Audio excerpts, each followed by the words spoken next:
All right, everyone. It is Friday. And what does that mean? That means another episode of the Manufacturing Ecommerce Success Series. I am one of your co hosts, Damon Pistolka, and with me right there, that lovely dude, Kurt Anderson, co host, evangelist for manufacturing e-commerce. Take it away, my friend. Damon Pistolka, Mr. Exit Your Way. My goodness gracious, dude. Friday the 13th. Do we feel lucky today or what? Man, It's a great Friday. it's insane how lucky I feel. I didn't, you know, it just hit me like it's Friday 13th, and Me too. You just said that.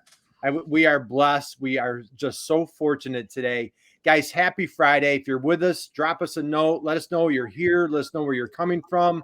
Man, what an honor. What a privilege. We have just this awesome, amazing, incredible rock star guest today, Parin Mody. Mody, isn't there a song by was it Billy Idol? Mody, or I might be messing that up. So Parin, how are you, my friend? I am doing very well. I think I'm going to take this tidbit of introduction and use that every time right before our dinner starts at home. You know, Yeah. That's I need You're Parin. yeah. outplay it and then come right down into the dining area. That's Yeah. right. Hey, dude, that would be awesome. So, man, this is so far long overdue. We've been fast friends, kind of on a virtual digital thing, if you will. And just what an honor, privilege. We finally crossed paths, and here you are today. So let's, you know what, Damon, we're not, you know what, we're gonna be serious on this program today. We're gonna dig right in, right? I'm being dead serious today. You ready? You know what I'm starting with? Let's go here. Let's do it. Purin, as a young boy growing up, who was your hero? Who was your hero as a young boy growing up that just developed and created this rock star marketer for manufacturers? Who was your hero? So my father, as simple as that. You can never go wrong with that answer. I've learned in this country. That's a great answer. Father or mother, right? So Yeah. I grew up in manufacturing. We used to have textile plants manufacturing material for textile mills and stuff. Nice. So that's where our history comes from. And it's ironic the path that I've taken. I know, Kurt, that's not the area you want to get into, but to me, life is interesting because I started out in manufacturing, grew up in manufacturing, but I was the black sheep of the family, went into IT, went into telecom, went into voice over IP and stuff like that. And then from there, somehow, destiny brought me right back into manufacturing. Right. It's like, That's great. Was it Al Pacino in like Godfather 3? Like they keep sucking you back in, right? It's like the manufacturing's like the mafia. So, all right. So the board that you see right behind me, that's from my great grandfather that started our company Wow. in the 1890s or something like that. Wow. So, all right. So let's, you know what? You piqued everybody's curiosity. Let's take it a step further. Dad, his name. What about Dad? Why was Dad your hero? Let's go there. I think there are many cultural aspects to it as well, right? So I grew up in what is now Mumbai, India, and for me it is Bombay, India.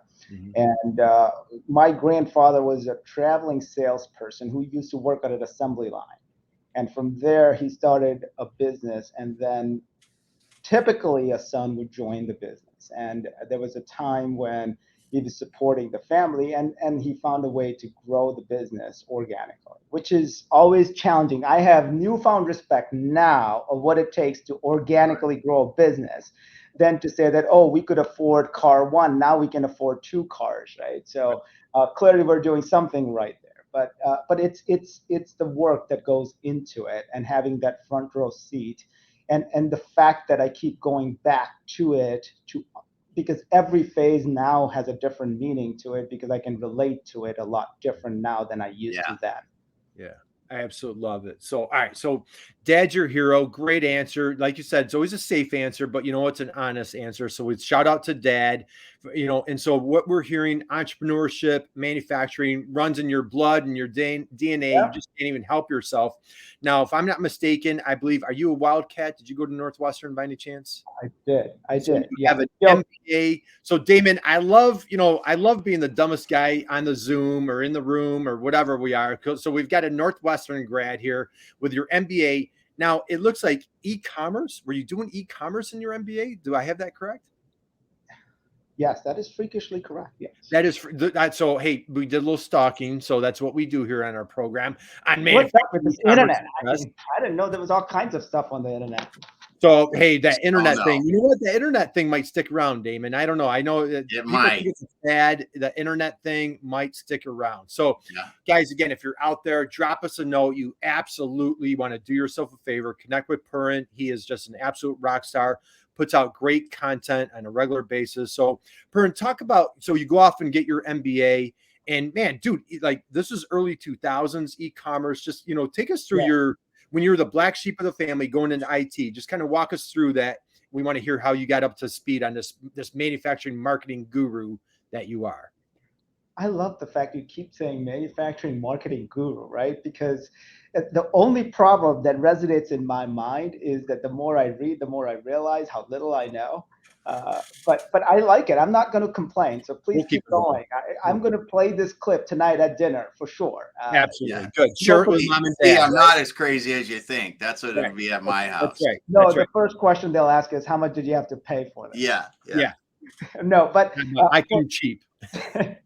no. So for me, I think when we started out, my major at Northwestern was in business strategy, marketing, because Northwestern was known for marketing. And I believe that education is not always needed, but for somebody who is unproven, it adds a level of credibility that this person can read and write and has some structure that they can pursue. So I had business strategy, I had marketing, I had technology and e-commerce and entrepreneurship. Those were my four majors coming out of Northwestern. And where I lucked out was my first opportunity came at a manufacturing company called Cummins Allison. Mm-hmm. And Cummins Allison manufactured currency processing equipment. And I was enamored by that job because it was all about product management and it was all about working with casinos. So banks, casinos, anybody that did a lot of work with a lot of cash, like a back office. Yeah. They did counterfeit detection and stuff like that. So Wow. oh yeah, so it was fascinating to see, and it's a very, at the time, it was a very engineering product-driven company, right? It was very, it was way ahead of its times. And when I started working there, we would visit casino. I don't think there's a single property, Indian or otherwise, in this country that I haven't visited at least 4 times in a span of like 5 or 6 years that I was there. And everybody would ask me saying, like, I've seen Ocean's 11. Is the back office of a casino, like, is it just as glamorous as that? I mean, that was pretty cool, right? And I'm like, no, it's the antithesis of that. You are stuck in a room that is 10 by 10 or 20 by 20 with not even air conditioning sometimes, right? Yeah. And you're seeing your equipment run through millions and millions of dollars of cash and the protocol they follow. It is fascinating, but after 5 hours, if somebody has to use the gents or something like that, if they have to use the restroom, then everybody has to start all over, and it's taxing. Right. Yeah. So I started out from that perspective where we were looking at their product mix and what's the best go-to-market plan given the product mix and functionalities and things like that.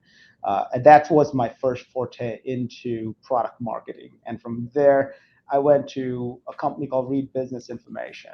Reed Business Information at the time was one of the biggest business-to-business trade publisher in the U.S.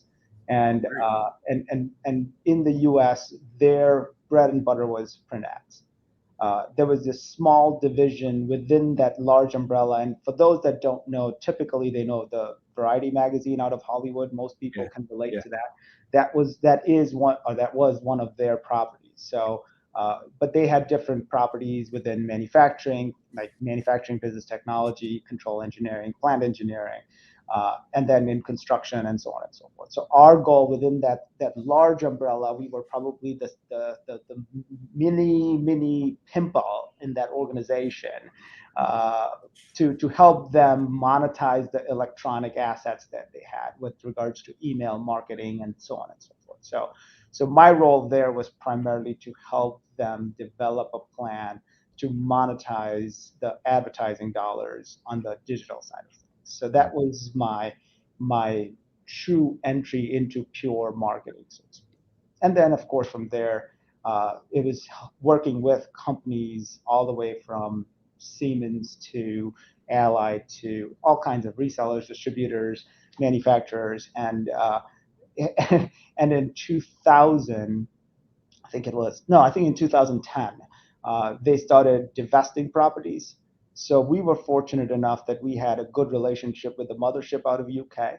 So we worked with them, and they were like, "Hey, if you guys want to believe in your business plan, and if you want to go at it yourself, as long as they indemnify us, we are good to go." So that's how StratMg was formed. It was formed with 3 people at the time, and we started with 2 clients or 3 clients at the time, and we completely underestimated the value that a large organization brings to the table, not just from a brand equity standpoint in terms of how it opens doors on the sales side of things, but also from the operation side of things, because now the business owner is the janitor, the business owner is the HR, the business owner is the controller, the business owner is the salesperson. So it was a almost like a reincarnation to this is where I keep going back to my dad in terms of what phases he was going through in his life, and what it takes to kind of get from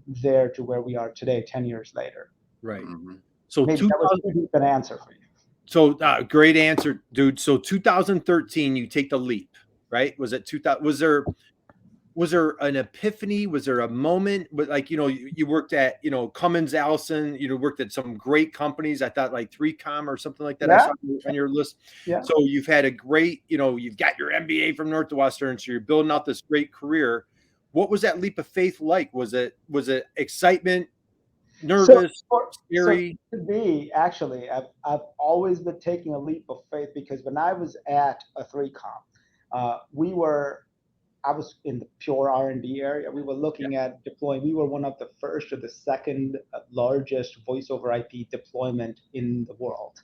Oh, wow. So AT&T, MCI were deploying our equipment, even from the wireless side of things, wireless over IP, so to speak. KDDI, SKT, South Korea Telecom, and China Unicom and stuff were deploying our equipment. So I was in the core R&D piece of side of things. But what I learned at the time was we were a very product-centric company. We were not a sales-centric company. So I figured that there was an area that I was missing in the holistic view of what makes a business run. And that's what brought me to something like a Cummins Allison, to say, okay, product marketing requires some parts of engineering and then some parts of marketing. So it allowed me to kind of navigate. And for us to take that leap, it was always about, and I wish it was about the confidence that I had in myself. Although being a Northwestern grad, I did write up a business plan, honest to God. I did my degree good. I wrote up a business plan. It was about 45 pages, and I was like all puffy chested, swelling like a toad, saying, I'm guaranteed to succeed. And 3 years later, when I look back at that document, and the only word that comes to my mind is adorable. But for us, it was more about it's the truth, right? So I have no qualms admitting to it. So there was not an epiphany to go. What happened was, when RBI was divesting properties, we were going to get let go. So what we figured, the 3 of us, we figured that, well, instead of having a gap in your resume, why don't we just try it ourselves? Because we're pretty much doing everything anyway. So why don't we try it ourselves? In a worst case scenario, by the time we find a job, at least we'll have something to say on your resume, and there won't be a void. Right.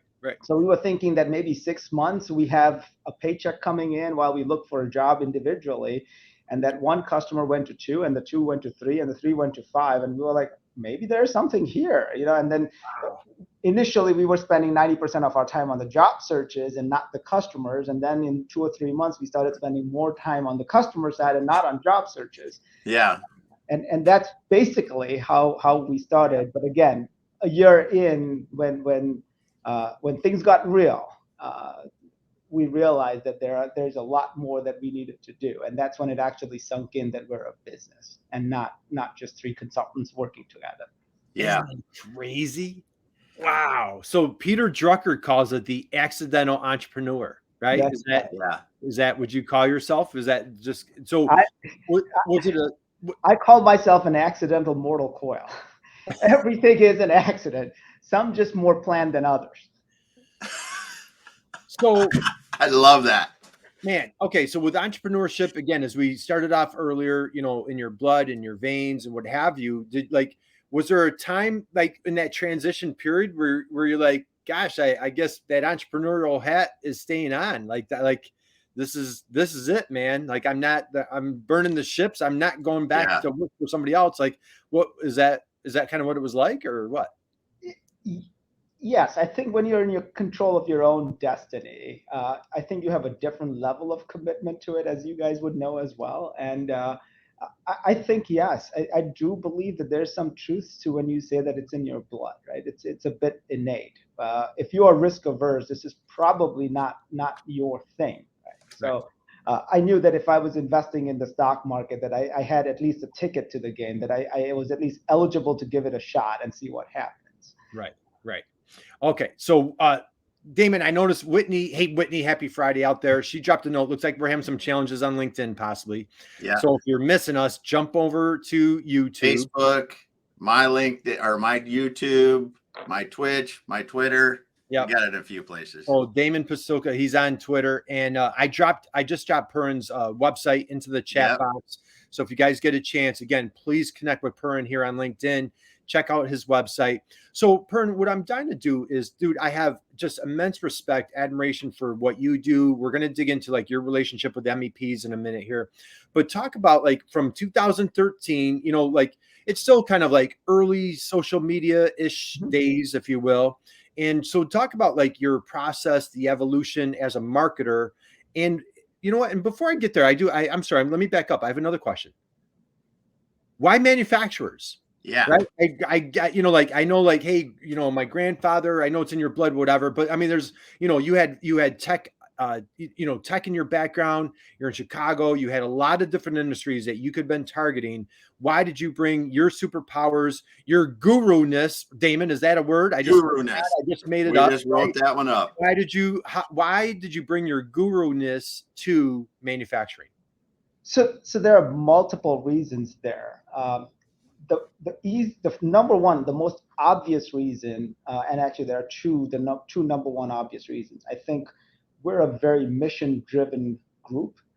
So we wanted to be part of a sandbox where it wasn't necessarily just about revenue and success and growth for us and or our clients, that there was probably more of an underlying cause to it. Yeah. And when we started looking, because at RBI, we were fortunate to work across a plethora of sandboxes, right? We were in hospitality, construction, manufacturing, supply chain.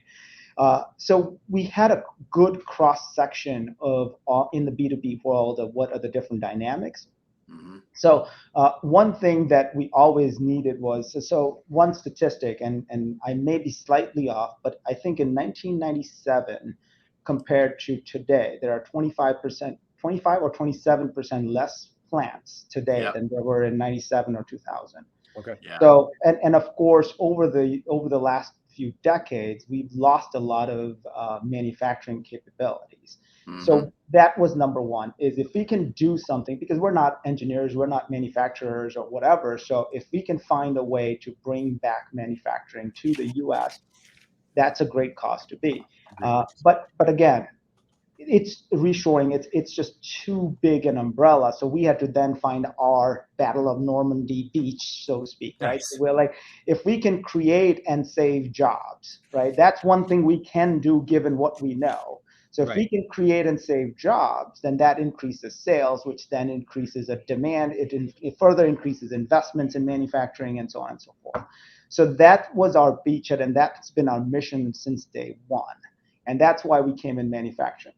I will also say that there's also a personal agenda that the competition in manufacturing isn't as cutthroat, because our claim to fame has been, I guess I'm allowed to say that now, has been Facebook. So when we started, we were working with Facebook, and we helped them with their go-to-market across South America, UK, Taiwan, Korea, Japan, India, Ireland, Singapore.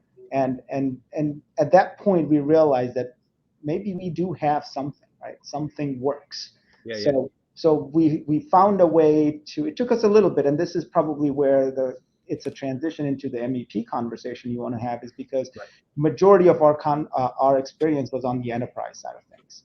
So then we were like, okay, if we want to help create and save jobs, manufacturing is probably the prime candidate. Competition isn't as much, but now we need to find a way to adapt our enterprise process methodology to a small mid-sized business, and they're very different. Again, like I go back to the word adorable. We didn't realize what it would take to transition into that environment, but we found a way to do it thanks to IMEX specifically, because they kind of helped us shape it to where we are today. Okay, so let's hit that right. Let's just plunge into the MEP conversation since we're there. So for anybody that's not familiar with MEP, we're talking manufacturing extension partnerships. And you mentioned IMEC, which is the MEP of Illinois. So Parin, let's get right underneath the hood, brother. What went on at IMEC? How did you roll out that program? Let's take it another step further. So I reached out, Mary Meckler. I think you know Mary, don't you? I do know Mary. Yeah. So I reached out to Mary, and she's, at the time, she was the technical specialist out of Carbondale, and because I couldn't get through to Rob, who used to be their sales director, right? Okay. So I reached out to Mary, and I talked to her about what we did. And initially she was like, well, I mean, I've got plenty of website companies, I've got e-commerce companies, so okay, I'll add you guys to the list. And I'm like, Mary, you know what? I just happened to be in Carbondale 3 days from now. Maybe we could get together for lunch or something. And she's like, okay. And she was nice enough to give us FaceTime. And then that lunch meeting turned into a 5-hour meeting. And she was like, oh, you guys do marketing automation. Oh, you guys do lead nurturing. Oh, that's not what I got through from you initially. I'm like, well, pardon the salespeople, they don't get paid well at StratMg. So right. But that's typical. That's how we started, and then we started with her and us together. We started crafting, saying, what is it that we do to kind of go to market? What's the small things that we can do to start showing impact? And the good news is that our tagline is results, period. And that aligns very well with IMEC's philosophy. Right. So everything that we do is quantified. Everything that we do is unambiguous and transparent. I mean, we have walked away from clients in the past to say, hey, our program is not working for you. So I don't see a point in us continuing and taking your money. Instead, we can look at how else we can help you and connect you to other people that might be able to do more for you. And we've actually had a lot of referrals out of that, which I was also pleasantly surprised that there are good mortal coils around. Nice. All right. Nice. So you said a word that isn't frequently said in our program, Damon. I'm not sure how to spell it. I don't even know if I can pronounce it. Unambiguous. And that was actually in the title of our program today. Yes. So, Damon, I had to look it up. I didn't include it in the title because you know what? I had to go to OpenAI. I had to put it into a little artificial intelligence, you know, chat GPT, and like, what? I'm just kidding. So let's dig in. So when you say unambiguous, ROI. I can't even say ROI. Let's take it another step further. So let's get somebody's engaged with you guys, and you know there's a manufacturer out there. They're like, man, I'm really digging what I'm hearing right now. Hey, look who dropped a note, man. Speak of the devil, Joseph. Joseph's here today, dude.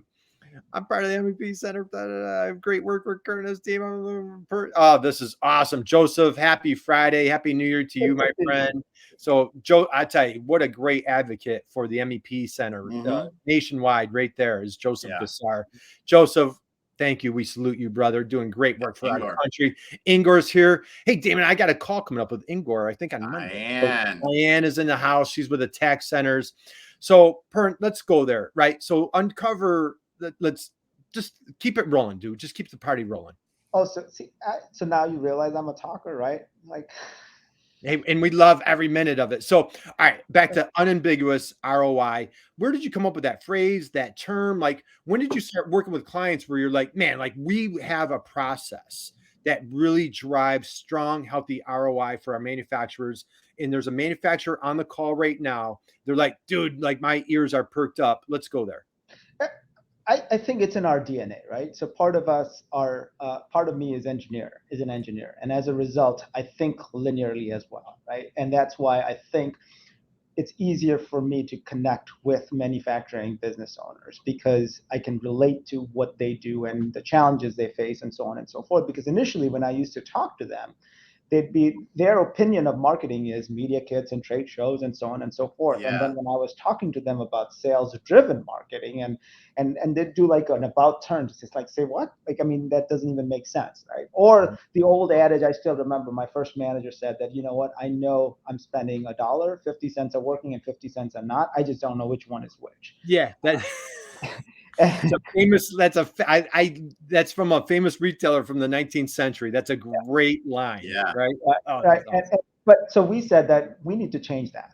And we are educated enough, we understand the trends enough where we need to be able to change that. So, and the reason why we picked small and mid-sized businesses is because they are the ones that are most sensitive to cash flows and demands and stuff and supply chain and stuff like that, right? The larger companies typically have 6 agencies ready to work for them at any given point. They've got 25 people and the bandwidth and diversity in-house.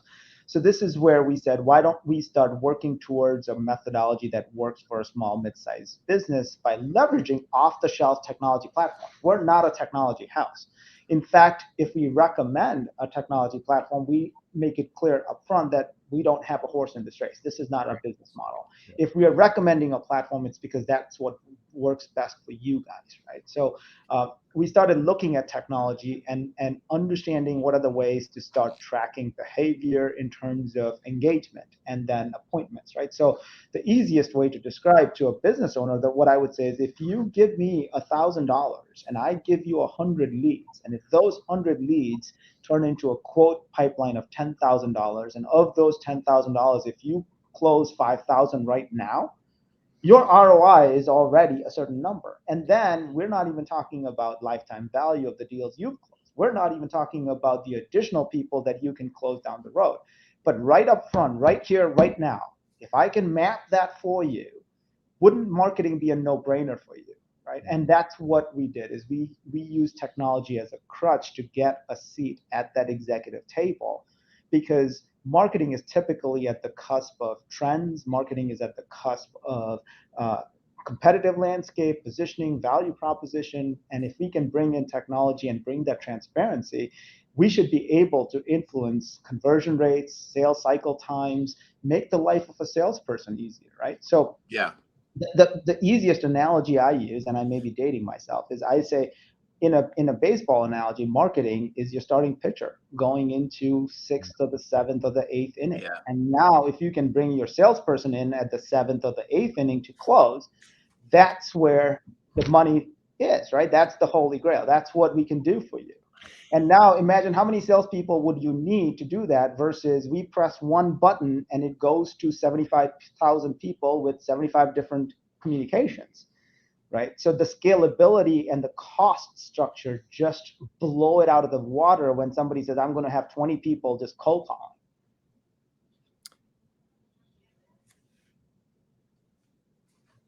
Parin, if you watch the show, we have what we call these little moments of silence, and it's when people drop the mic and we just need to like just savor what was just said.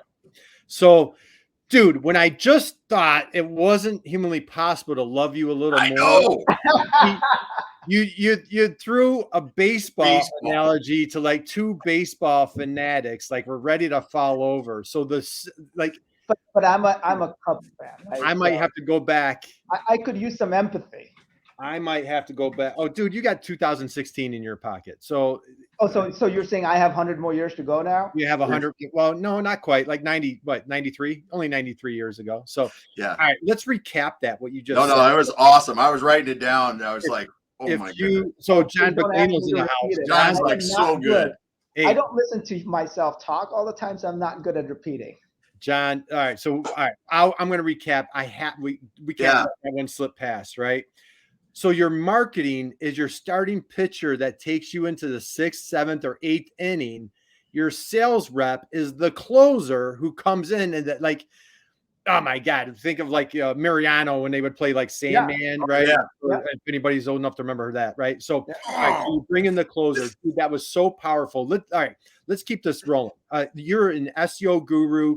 Dude, you did tons of projects with IMEC. I know you had a monster 2022. Yeah. Like, what are some things? I'm going to be a little ambiguous. I know we're not supposed to be ambiguous. Some of the trends, like some of the things, the challenges, the frustrations. What are some of the again, like your superpowers? Your team comes in. What are some of the things that you feel that you help conquer manufacturers put behind them? So now that problem's in the past. I think one thing that we do well is we challenge our partners. We challenge our clients. We're not there as a vendor coming in to say, here's our toolkit. We do website, SEO, email, paid ads, social. What do you want? Yeah. That's not what we do. The first question we ask is, clearly you want to grow sales. That's why you're talking to us. But how and why? Is the objective to offset seasonality? Is the objective to bring in more diversification? What are you trying to achieve, and at what timeline? Right. So we want to understand where their mind is at, because the last thing is I think Colin Powell, one of my other favorite heroes, at one point said, "Strategy is for amateurs, execution is for experts." Right. So if I'm going to come in and execute, if I'm not walking on a blueprint that I've bought into, then I'm not producing the results. And now at the end of the day, there are two people that are not sleeping well, right? So I want to be bought into the strategy to make sure that there is a way to deliver on that, right? And so more often than not, and that's where we're slightly different than a typical agency, right? Our goal is not to just come to you, get a retainer, and keep the meter going on an hourly basis. Our goal is, when we started our relation, you said you wanted to do this month after month. Is the needle moving in that direction or not? It's simple. It's a yes or a no question. Either you're seeing sales, either you're seeing quotes, or you're not, right? So at the end of the day, that's what it comes down to.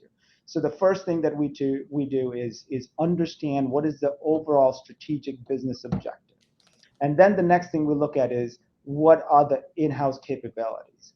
Because I may want to grow my business 100%, but if I'm already at 75% capacity with no investments to grow, you are going to do nothing with those leads, and all my work is just going to go to waste, right? So I'm going to tell you, you don't need to spend that kind of money to generate that kind of a sales pipeline and not do anything with it. Right. So we talk about that. We talk about capacity. We talk about the product mix in terms of which products are more profitable and lifetime value and stuff like that. So we're very, very consultative. And from that perspective, then we come to them with a plan of action. And that plan of action is all about something that tracks metrics on an ongoing basis. So we set expectations up front that there are things that we can't do in terms of performance. You got to give us some runway, which is going to be a month or 2 months or 3 months or whatever. But this is where you should start seeing the needle move. And having that communication, that ongoing communication, and setting that right expectation. And Kurt, to your point, we've done this for 10 years now. Mm-hmm. And believe it or not, as surprising as it is, human minds haven't evolved that much in the last 10 years in terms of the anatomy of how they go about making decisions and how they get influenced and so on and so forth. Maybe our language or maybe our medium of choice has shifted a bit. So some, and actually a slightly tangent, a lot of manufacturing owners scratch their heads when I say that your traditional ways of selling still hold true. It's just the medium has changed, right? You still need to build that relationship. It's always trust first, and then the credibility to deliver on that trust, right? So people talk about product-centric stuff, and they try to rationalize the product when they're in a sales cycle, and we're like, you don't need to do that. You need to start the other way around. You need to get their trust first. because it's the amygdala in the brain that makes the decision, and then the prefrontal cortex comes in to rationalize all of that, right? So we help companies come up with an identity, right? A metal fabricator is not a metal fabricator from one to the other. A metal stamper is not the same. A precision manufacturing company is not the same. A powder coating is not the same, right? Injection molding, every one of them has a unique identity. So the first thing we do is help them carve out an identity for themselves. We don't want to go out there and just keep yelling and just be yet another part of the noise in the marketplace. We want to actually say less but hear more, so to speak. And I think once we have crafted that identity, we want to be able to build on that relationship with the prospect by developing trust. And this is who we are as a DNA. So it's like second nature to us in terms of what we're asking our customers to do, right? It may not always be evident in some of our social media and stuff when I kind of get distracted and let it go a bit. But so the point being is where it comes from is basically our DNA in terms of who we are. Maybe I should have just said that one line and be done with it. No, I'm still back on the Colin Powell thing. Strategy is for amateurs, execution for experts. I think we might have just become best friends with that. Now, Damon, so Damon, I don't know if you knew, like over the holidays, I hired an archivist for the show. So like we're tracking like all of our past. And so I'm going to check with our archivist. I'm 99.9% sure that nobody on this program has ever used the term prefrontal cortex. I don't even know if I'm 90. I'm going to check with our archivist, and we're going to go back to every single program. We're around 200 per. So, dude, that. Well, but we are in the business of influencing people, right? Yes. So it's important for us to understand. How about John Baglino? You mean you make it about, you listen to the customer and you make it about them? Dude, that was now, Parin, I don't know if any football fans out there. There was a national college championship on Monday, and I didn't watch it, but on Twitter they were talking about the national anthem was sang by Pentatonics, if I have that correct. Yeah. And everybody was just ranting and raving. It was one of the best national anthems, music to their ears. It was just so, like, everybody was just going crazy about how patriotic. They're like, could Pentatonics please do every national anthem from now on? It was just soothing. Dude, listen to you just now was like, I don't mean to compare you to the national anthem, so I don't want to go there. But dude, it was just like music to our ears. It was just like, trust first.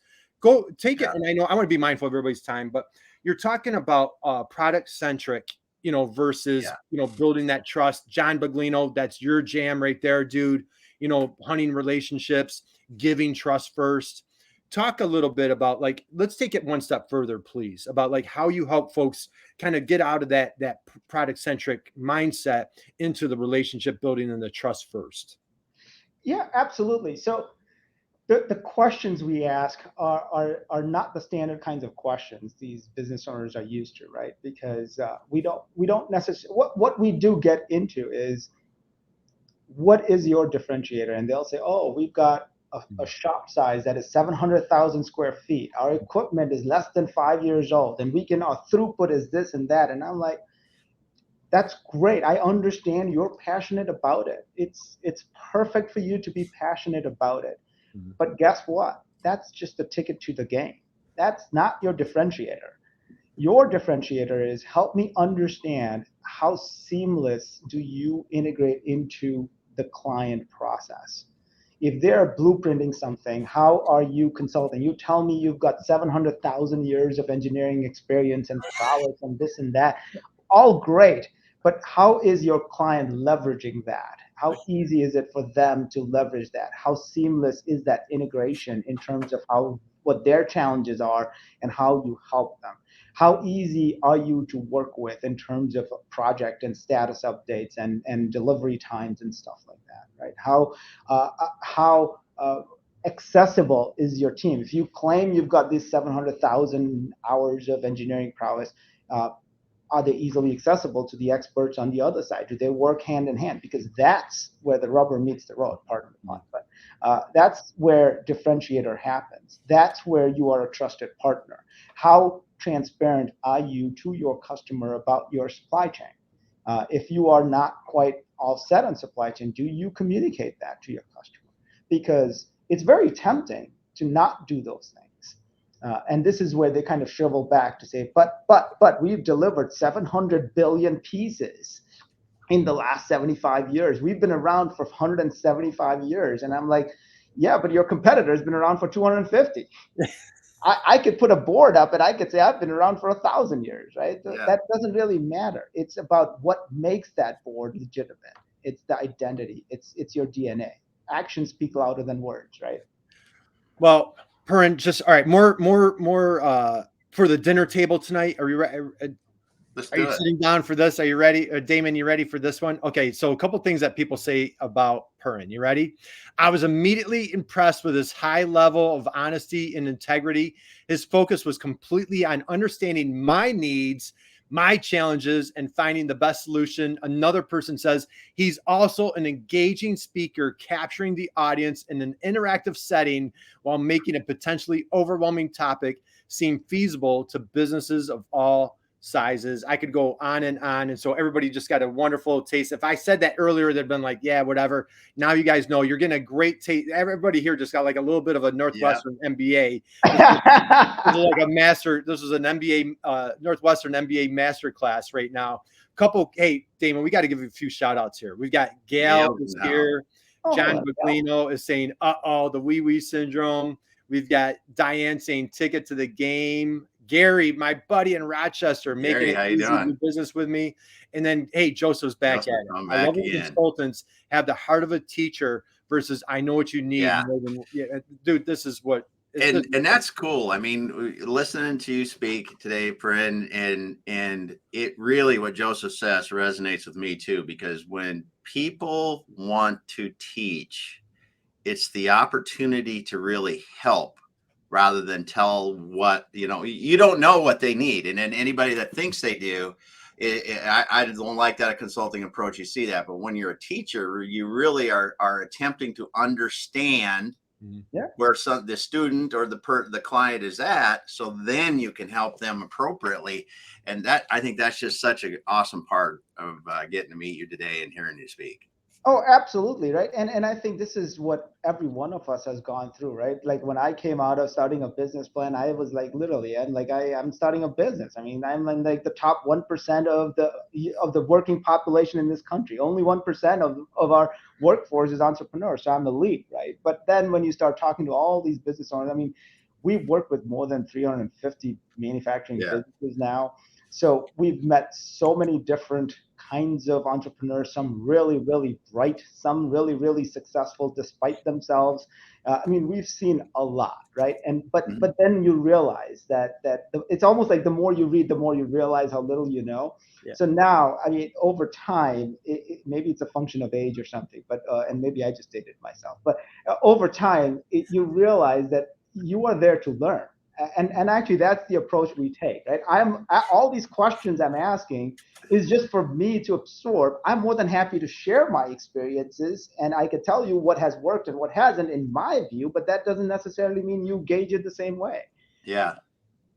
There's this whole Einstein's theory of relativity for a reason, right?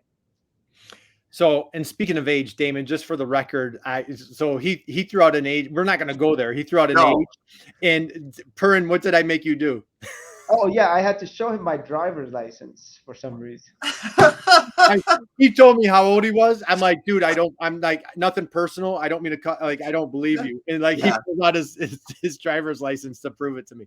So, dude, you like, it's, you know what? It's really hard hanging out with a guy like he's brilliant. Yeah. He's charming. He's handsome. He's just he's like the total package. Clip. Hey, more dinner table conversation for you. Plus, like, just your marketing acumen. And I'm being dead serious, man. My respect, my admiration for you, off the charts. What your success speaks for itself. Guys, I've dropped Parin's his LinkedIn in the chat box. I've dropped his website in the chat. Please do yourself a favor, connect. You guys, you're just getting a little taste of how brilliant he is and just the superpowers he brings. I want to be mindful of everybody's time. I know it's a heavy weekend, and Damon, I told you it was like Lucky Friday, right? Lucky Friday, the 13th today. Yeah. So, all right, as we wind down, one more question for you, Parin. Are you ready? Are you ready for this one? Speak.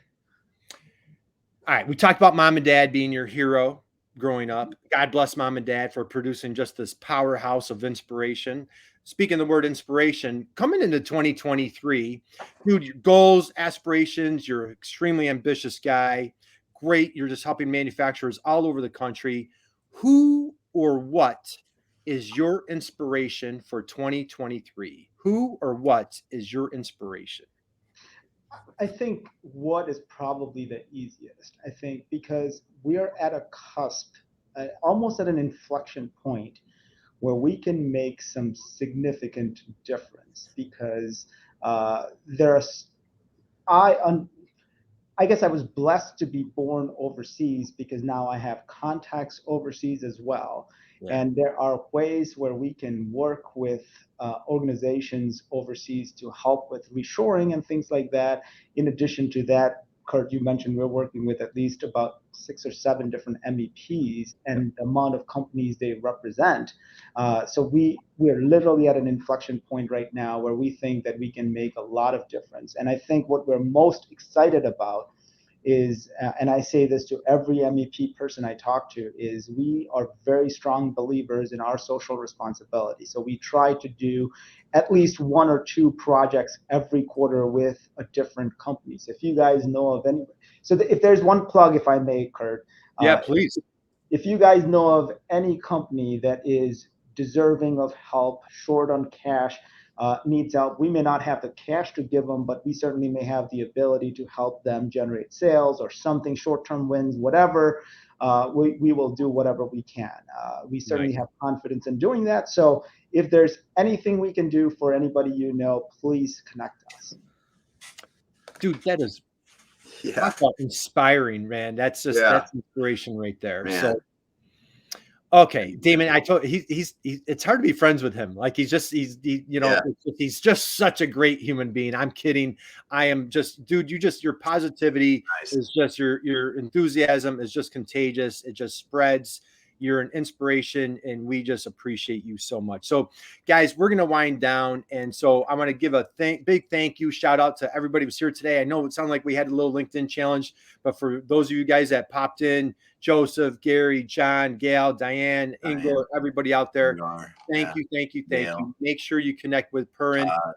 Parin, any parting thoughts, any words of wisdom? We've got your LinkedIn profile out there. We've got your website. Anywhere else we could connect, or any last parting words of wisdom for everyone? No, actually, the only thing I will say, and I say this all the time on all my LinkedIn posts, if anybody has any questions, please don't look at us as an agency. Know that if you have a question, you want to brainstorm with somebody, use a sounding board, ping us. We're not there to sell anything. So don't feel guarded or anything. And if you're an MEP out there, happen to listen to this, definitely drop Parin a note. He would love to connect and help out with you. So, and hey, let's pull up Gail's last comment here. Yeah. Heard from new term, friend shoring. It's all about community and collaboration. Gail, how about dropping a mic on that one? Yep. So, Todd, thank you for joining us today, dude. Happy weekend. Happy Friday. So, all right, guys, Damon, let's wind down. So first off, Parin, thank you, man. If you guys been sitting, we've been going at it for nearly an hour, whatever it's been. If you want to stand up, give like a big roaring round of applause for our guest today, man. Just what a rock star he is. No, see, the way I look at it is, I didn't even have to pay for this. I mean, a talker can talk. The hard part is listening, right? You need people to listen. No, well, that's talk to my wife about. No, I'm just kidding. So anyway, all right. We'll get back on track. So, guys, thank you for joining us today. Thank you for everybody out here. Pretty much somehow has like some passion for manufacturing, and we are just all dedicated. As Parin just said, like part of his mission is just eating, drinking, breathing, sleeping. How do we help manufacturers here in the U.S. and of course North America? Our friends in Canada. Shout out to Gail. And so, boy, go out and just like Parin, be someone's inspiration, man. Just keep crushing it, man. 2023 is going to be a great year, Damon. Another great. God, are we blessed or what? We are. No way, man. I'm at a loss of words. Oh, Kurt, this is a tough one. Great show. It's so inspiring to hear you talk, Parin, and just want to thank everybody that comes back week in and week out and stops by when you can and listen to us. And if you know somebody that would benefit from this, go ahead and share it with them, or point them to my LinkedIn profile or Twitter or Facebook or Twitch or whatever the heck I'm going on here with the live stream, and have them come back and check us out. Thanks everyone for being here. We appreciate you, and we love being able to share people's experience like Parin today and have so much fun doing it. It is just a ball for Kurt and I to be able to do it. Thank you. Thank you for the opportunity. We'll see you again, though. Hang on. Have a great One weekend, minute. everyone. Hang in, Parin.